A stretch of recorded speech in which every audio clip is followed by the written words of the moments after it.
All right, want to know the secret to everything? Getting everything you want?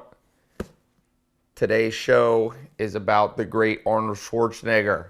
Total Recall. I like that he called it my unbelievably true life story. And, a lot of books say something like that, like, oh, this is the greatest story you'll ever read. But in many ways, this is one of the best books I've ever read. If you want to be inspired to just I would say 10x whatever your ambitions and goals are, read this book. This is one that should be, like I say, on your shelf that you read over and over again over your lifetime. So I want to welcome you to the live show today. Those of you listening on a replay later, welcome. Thanks for taking the time out in your day to learn, grow, and as Arnold Schwarzenegger would say, so I've got my notes here. I take notes in two places. Let me show you my notes right here. Arnold says, I think this is in a world that we live in now, it's amazing the bad ideas that people have in terms of what it's going to take to get what you want. So let's start by saying this. Some ambition you have that you don't yet have. Some far off ambition. So let's just say, for me, it's, I don't know, owning a basketball team. Let's say some crazy, I've talked before about your selfish and unselfish goals. Let's say pick a selfish goal you have. Have $1,000,000, have a Lamborghini, have another vacation home, start a charity, start a new business. This is what Arnold Schwarzenegger's dad said. His answer to life was discipline. We had a strict routine that nothing could change. So imagine Arnold Schwarzenegger, who ends up being, this. Well, I'll tell you a cool story about Arnold Schwarzenegger. Before I read this, let me tell you this story just to put this in perspective of what we're about to talk about. Arnold Schwarzenegger was a man who basically got everything that he dreamed about. Now, let me just say, a little bit controversial guy. He was governor of California, had this little scandal come out.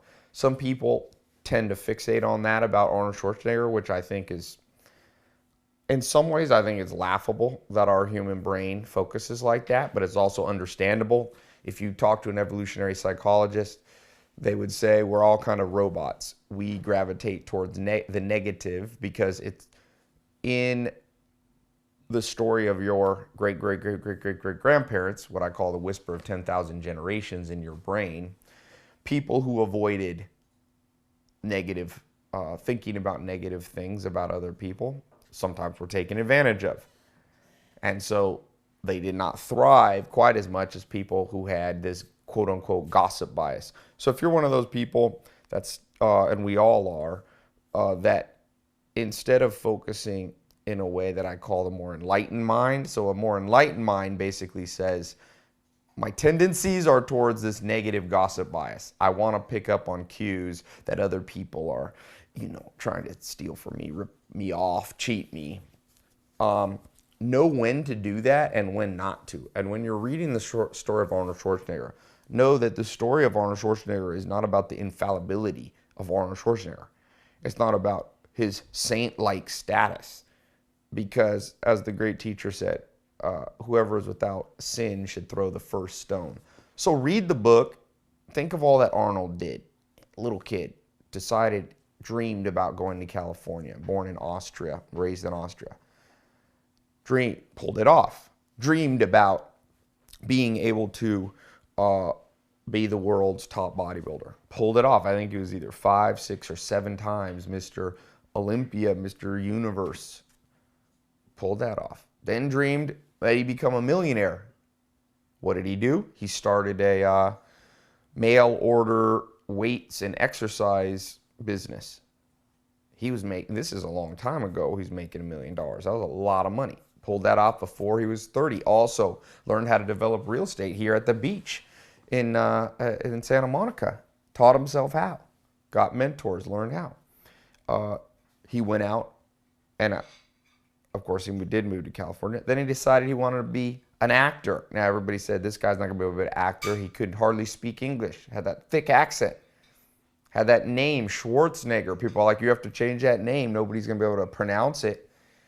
He kept going forward, and he had a little formula that I'm going to share with you on success. And, of course, he became a top actor. Then he said, my dream is not just to be a top actor. I'm going to be the top, the highest paid actor in the world. Sure enough, Terminator 2, he signed a contract for, I think, $29 million and something, $832.67 or something, which I thought was funny that they had negotiated the contract down to the penny, but he pulled it off. Twins made $50 million. He negotiated a way to get a lot of the back end revenue that made him a ton of money. Ended up with his own private 747 jet, not just a little private jet, but a private airline, you know, full-on jet.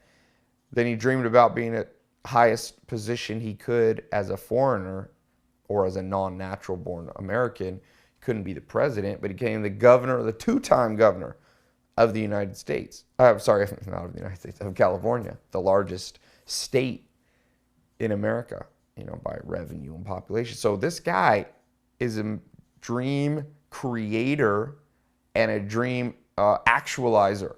He dreamt, I read, it's not in this book, but someone said he had always wanted to marry a Kennedy, and sure enough, he married a Kennedy. So if you and I can just pull off half of the achievements, now you may not have the same achievements. I never dreamed about being an actor, but let's call it the ratio of dreams to reality. I don't know if anybody has a higher dream to reality ratio as Arnold. What's your dream to reality ratio? Good gauge of this, go back to when you're 14, 15, 16 years old, when you had a lot of hopes and dreams, right? 14, 15, 16, what were your dreams? How many of them have you realized? Have you actualized? So let's get back here. What was the formula? Well, it started, and this is fascinating. When he was young, his dad said it was all about discipline. We had a strict routine that nothing could change. We'd get up at 6 a.m., and it would be my job or Meinhard's, that's his brother, to get milk from the farm next door. When we were a little older and started to play sports, exercises were added to the chores. So his father and mother were instilling in him new neural pathways that, unfortunately, most of us, our parents, should have read this book, but they didn't, and that's why we don't look like Arnold Schwarzenegger, or, you know, if you're a woman, some women don't want to look exactly like Arnold Schwarzenegger, but most guys wouldn't mind looking like that. He said when we were a little older and starting to play sports, exercise were added to our chores, and we had to earn our breakfast by doing sit-ups. Just think of this, little kid.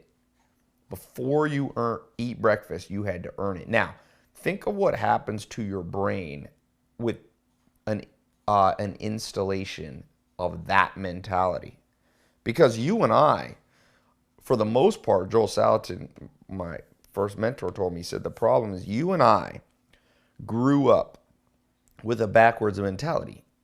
Most people in the world, when you were growing up, if you did something wrong, your parents would punish you with work. They'd be like, okay, you know, if you don't do this, you're going to have to do the dishes for a week.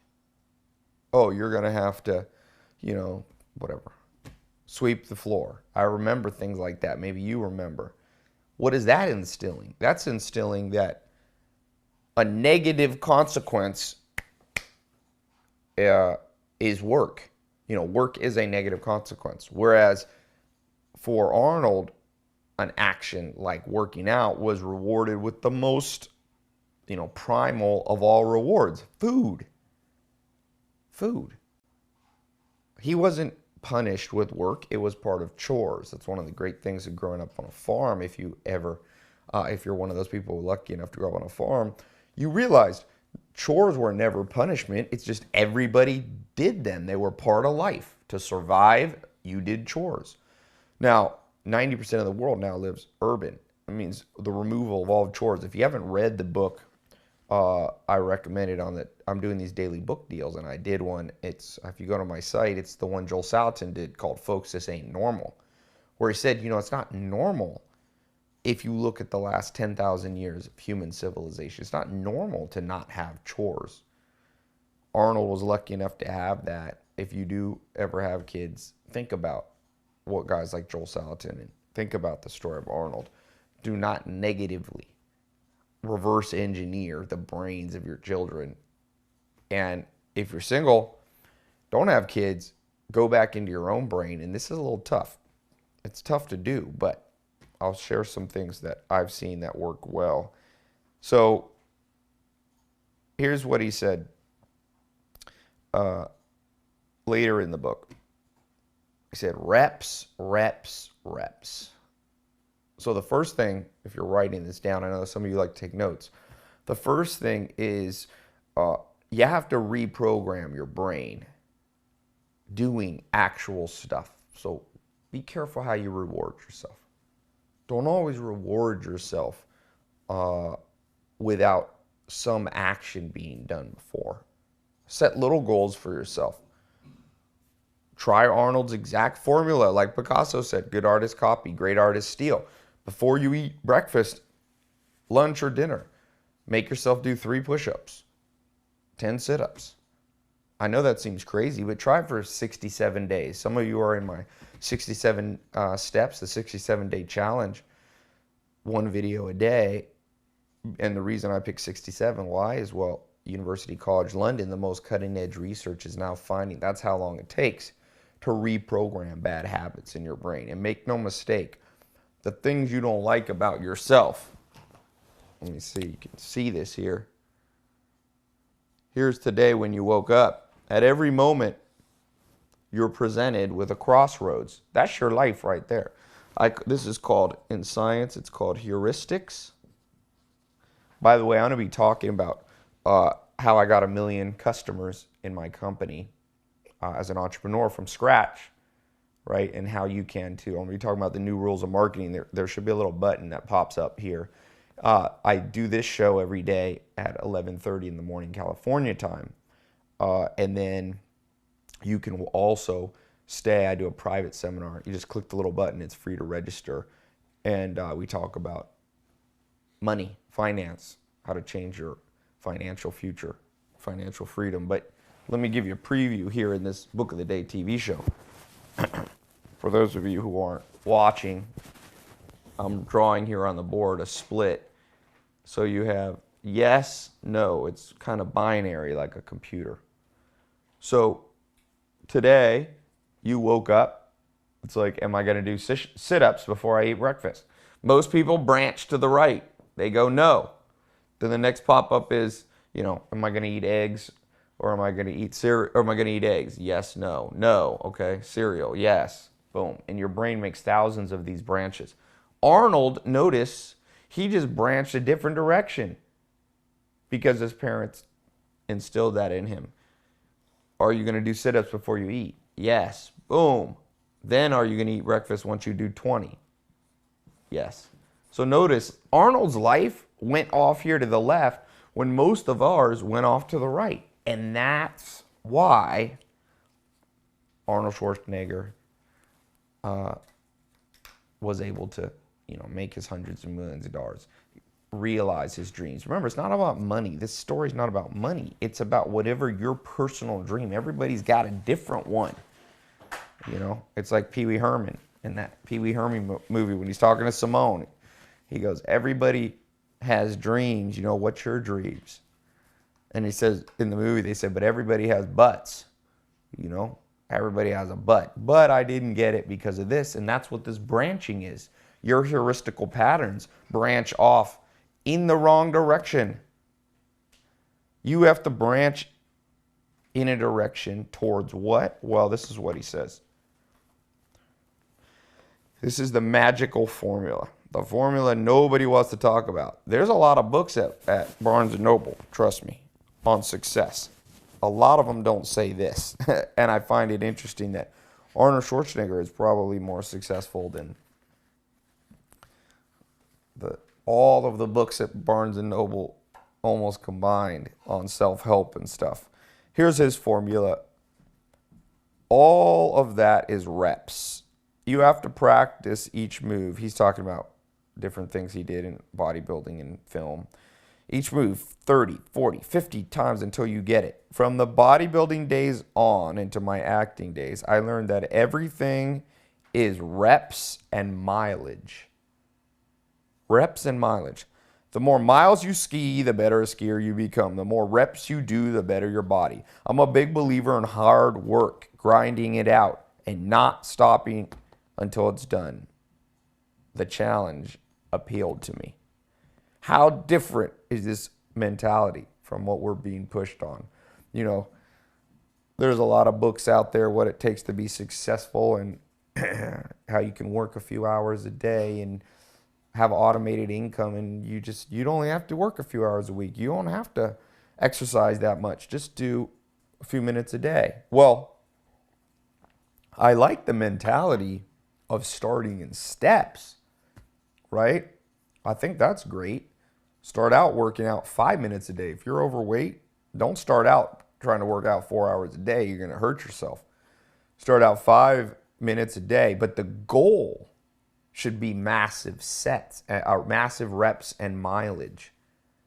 You want to make $1 million? Well, I'm talking about that on my next here in a few minutes. I take a 5-minute break after this TV show, and I'm going to tell you, I've adopted and watched many of those techniques that Arnold talks about here work every time. And all the other stuff, it just fades away. All those people out there trying to...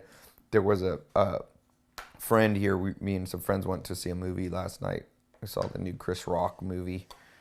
Not sure I recommend it, although it does have Brian Regan in it. It's pretty funny. He's a funny guy. And there was this friend that came. Has a great voice. Came to Hollywood to become a singer. And I said to her, I said, how many hours did you practice today? And she said, kind of sheepishly, oh, like 15 minutes, 30 minutes. I said, how many yesterday? I said, oh, none yesterday. I got busy. And, oh, how many the day before? And I didn't mean to put her on the spot. I'm not looking down at her. I've been in the same place. I've been tricked too by this magic bullet lottery ticket approach. You know, I'll read you something that a friend sent me. This is going to blow your mind. This was written by Thomas Edison. Let me see if I find. I keep it on my phone here. And it's very similar to what Arnold Schwarzenegger says. It was written, and he was addressing this issue of people saying, whatever, you don't have to work that hard. Actually, I think I don't have it on this phone, but I almost memorized it. Oh, here it is. I do have it.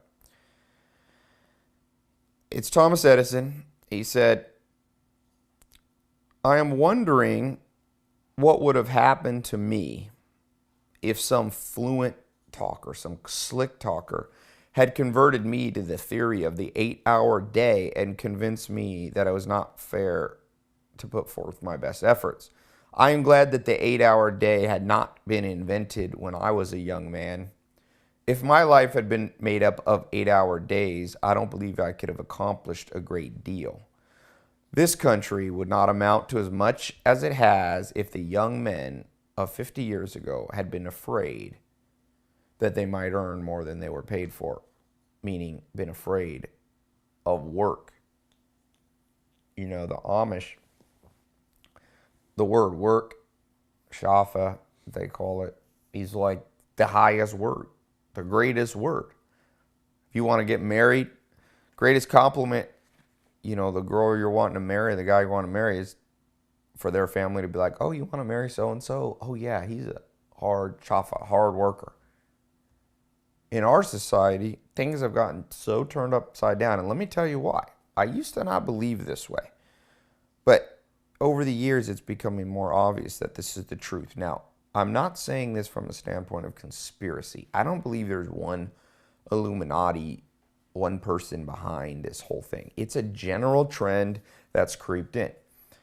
It's creeped in for various reasons. I'm not going to go into the history of all of it. Some of it's the fact we've become more urban versus rural. Some of it's industrial power, automation, and a lot of it's okay. I'm not a Luddite. Luddites were people anti, technology. But it's consumerism, because think of this. If you control lots of eyeballs, lots of people around the world watch your TV set. So you're one of the big TV channels back in the 50s and 60s. When my mom was little, there was 2 channels, she said, growing up in Texas. And you watched them all. You watched the commercials, you watched the show, you just sat there. So if you were the people corporation and you had the ability to control millions of eyeballs almost on a captive audience, just sitting there staring, what message, if you wanted to be persuasive, would you show them? Would you show them, images of hard work, having to do sit-ups and push-ups before you could eat? No, nobody would buy into that because people had already been raised away from that mentality. Had been raised in a city where they didn't have chores, where they didn't have anything to do. They just kind of woke up, and eggs didn't come from chickens that you have to collect the eggs. Eggs just come from a store. They come from a box. Milk just comes from a carton. And then you see these cool, well-crafted, persuasive commercials that show you, oh, what you really deserve is a beach, being on the beach at Cancun and just relaxing. And of course, they were playing on this physics law, Einstein's law of time warps, which Kip Thornton, the famous physicist, summarized as saying, all things move to where they age the slowest. So you show pictures of luxury all the time, people are going to be like, yeah, I want that. So slowly but surely, consumerism and advertising has reprogrammed our mind. Unfortunately, it didn't reprogram our mind like Arnold Schwarzenegger's parents reprogrammed his mind. And so the difference, again, like I think it's Robert Frost, the poem, there's in the woods, how does that go? Two paths. I took the road less traveled, and it's made all the difference in the world. See, Arnold Schwarzenegger got what everybody else only talked about. And it's not because he's magical. It's not genetic. Sure, he had probably a little bit of genetics, but not really. There's millions and hundreds of millions of people who could have actualized that same stuff. It's just we bought into the wrong story. And even if you consider yourself, more enlightened than the average consumer, and you probably are, talk's cheap. Talk is cheap. Arnold Schwarzenegger doesn't have to talk. In fact, I was reading an interesting thing here that I thought was funny. Let me read you this quote about talk being cheap. He said, the better you get, the less you run around showing off your muscles. He was a big muscular guy. You wear regular shirts, not trying to show off what you have. You talk less about it. I think most people that I meet that are quote unquote into self-help and into improving their lives, it's mostly all talk. Because if you're actually doing it, you won't need to talk about it that much. People will see. Arnold Schwarzenegger walks in a room, even before he was the famous actor, you knew this guy was different. Look at how his body looked. Look at how he carried himself. He was curious. He had every one of those traits that would stand out in a crowd. So, like Warren Buffett says, if you want to know what you should become, he said, just become the person that you would notice in the room. Just become the person you would invest in if you had to invest $1 million in someone else. If you had bumped into Arnold Schwarzenegger when he was in his 20s and he said, hey, I have an opportunity to invest in what I'm going to do in the future. I'll give you 10% of all my future income if you invest in me now. Well, a good investor probably would have spotted that opportunity. They actually did. Guys like Joe Weider, who started Gold's Gym, one of the founders of Gold's Gym, he invested in Arnold at a very young age because he saw that this guy's going places. So you have to be the person that somebody would walk by and they'd see the gleam in your eye, they'd see the curiosity, and they go, that's the person I want to be like. That's the person I want to invest in. You be that person. Now, I got one other point I can get to, but I want to recommend. I highly recommend. This book is in my top 10 or 20 of all time. It's a autobiography. It'll give you courage. It'll give you the blueprint. It'll give you stories and anecdotes to remember. Read this book. It looks long, but it reads really fast. So I've got a special deal. You can buy this at the bookstore. You can buy this wherever, Amazon or online. But if you buy it from me, I'm going to throw in a whole bunch of bonuses. My How to Read, my Smart Reading program, that's $100. I'm going to throw that in free if you buy it directly from us. You get a new copy. We can ship it to almost any country in the world now. Very fast. You'll get it about you'll get it at the same speed as if you got it online or anywhere. And I'm going to also throw in my insider notes on this book, okay? That'll help you read a little faster. That'll guide your mind, and you'll be able to see what I thought was important in this book, okay? You'll get those videos. That's all free. So you're going to get $100 worth of stuff absolutely free. So you can buy it. I don't care if you buy it, on your own, but remember, buy it from me. People are loving these book deals, so go ahead and click. There should be a button right here, and you'll be able to click that, or you can go to my site and look for the book deals. Okay, what's the last point I have time to get to, because there's so many more points? Well, I'll read you this. So, I talk a lot about mentors. So Arnold Schwarzenegger had a mentor, okay? And by the way, this is one of the things I'm going to be elaborating on a little bit more in this next seminar. There should also be a button here. You can register for my seminar. All right. So Arnold Schwarzenegger was smart. He decided that he was going to go visit his mentor. People ask me what you should invest in. I'm like, well, sometimes you should invest in a plane ticket. Go meet your mentors. So this guy, Reg Park, was one of the top bodybuilders in the world. Arnold saw him as a mentor. Arnold said, my biceps were extraordinary in size, height, and muscle peak. I had ripped pectoral muscles and the best chest pose. I had a real bodybuilder frame, but I also had my weaknesses, my shortcomings. Relative to my torso, my limbs were too long, so I was always having to build the arms and legs to make the proportions. Even with massive 29-inch thighs, my legs still looked thin. Okay, my triceps fell short. So notice here, interesting enough on a side note, he knew his strengths and he knew his weaknesses, just like Peter Drucker says. If you're on my 67 steps, you should have gotten your free copy of audio or the actual book, Peter Drucker, Managing Oneself. He talks about this.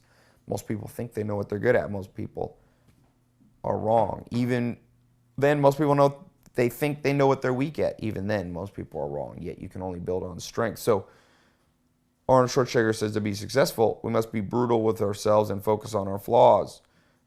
That's when your honesty, and your ability to listen to others come in. Bodybuilders who are blind to themselves or deaf to others usually fall behind. He said even more challenging is the biological fact that in every individual, some body parts develop more readily. In yourself, not just your body, you're going to run into the same issue. So he says he finds his mentor, Reg Park, gave me the wake-up call. He had perfect 29-inch calves, so Arnold's calves were weak. When I trained with him in South Africa, so Arnold flew to South Africa, and he found the formula. I saw what Reg Park did to achieve those great calves. He trains his calves every day, not just 3 times a week, and with a mind-blowing amount of weight. Before I met my mentor, I was proud that I'd worked up to calf raises with 300 pounds. But Reg Park had a cable system that let him apply 1,000 pounds, triple the weight Arnold was doing. I said to myself, that's what I need to do. I have to train my calves totally differently and not give them a chance of not growing. When I got to California, I made a point of cutting off all my sweatpants at the knees. I would keep my strong points covered. So he covered up his biceps, his chest, his back, his thighs. But I made sure that my calves were so exposed that everybody could see them. Another great lesson there. That's a fascinating lesson. To expose your weaknesses. I was relentless and did 15 sets, sometimes 20 sets of calf raises every single day. And he goes on to say later that his calves got so big that people thought he had an operation. Remember? Reps, reps, reps. Everybody thinks there's some, I'm going to read this one book. I'm going to read this one formula. I'm going to buy this one thing. Lots of things will help you and assist you along the way. But you won't get what you want if you don't put in the reps. Name somebody who did. Now, you might say, but what about someone who inherits their money? They don't get what they want. Have you ever met people who inherit money? They're usually living a horrible existence. As the Pulitzer Prize winning historian Will Durant says, he says, I don't know if I believe in heaven or hell afterlife, but I believe people experience it on this earth. People who get something given to them at birth, they're not happy. Rarely are they as happy as somebody who did the Arnold Schwarzenegger. If you put Arnold Schwarzenegger under a brain scanner and you look at the levels of dopamine, and there's science on this, is just not my opinion. Daniel Kahneman, Princeton, Nobel Prize winner. He said 2 types of happiness. One's moment by moment and one's memory happiness. And memory happiness is only achieved when you can look back and say, I set a goal and I pulled it off. So be one of those people with high memory happiness. Be like Arnold Schwarzenegger. Put in the reps and sets. Rewire your brain. Do simple things like he did to rewire your brain. My friend's a neurobiologist, and one day I saw him eating candy. One of my best friends, he was on a computer, and I said, what are you doing? Every 10 minutes I see you grab a little piece of candy, a little Tic Tac or something. He said, oh, I'm doing my taxes, I'm doing my accounting, and I hate doing it, so I reward myself every 10 minutes. I said, why'd you do that? He said, well, I have a PhD in the brain. I've studied the brain, and I know you can rewire your brain with little rewards. Arnold's mom did it by making him do sit-ups and then eat. You find yours. He also rewarded himself by showing off his weaknesses, by covering up, his chest, his strengths, and showing his weak calves, and then rewarded himself over time as he put in the reps and sets, and people came up to him and said, wow, your calves are so big. See, you can use social pressure on yourself too. Lots of little tricks. Get this book. It's truly life-changing. Every person I've ever recommended. Arnold Schwarzenegger is not a perfect man. You're going to have a hard time looking for a book by a perfect person. But this is a fountain of knowledge and practical stuff. So get this book, put it on your shelf, give it as a holiday gift. When everybody's giving dumb stuff that breaks and just teaches the wrong consumer mentality, give yourself this book or give someone else this book. Biggest question for you. 2 questions. Leave a comment here. Number 1, what's the biggest lie you've bought into, whether it's from bad upbringing, from consumerism, about how you're going to get what you want? What's a big lie? Could be automation, only putting in a few hours. Number 2, what's one practical thing you can do to start rewiring your brain to follow this Arnold Schwarzenegger reps and sets hard work approach? Answer those 2 questions. All right, let me know. I love reading these. I comment back when I can, and there's a community of people that comment back. So let me know what you think. All right? Anyway, I will talk to you soon.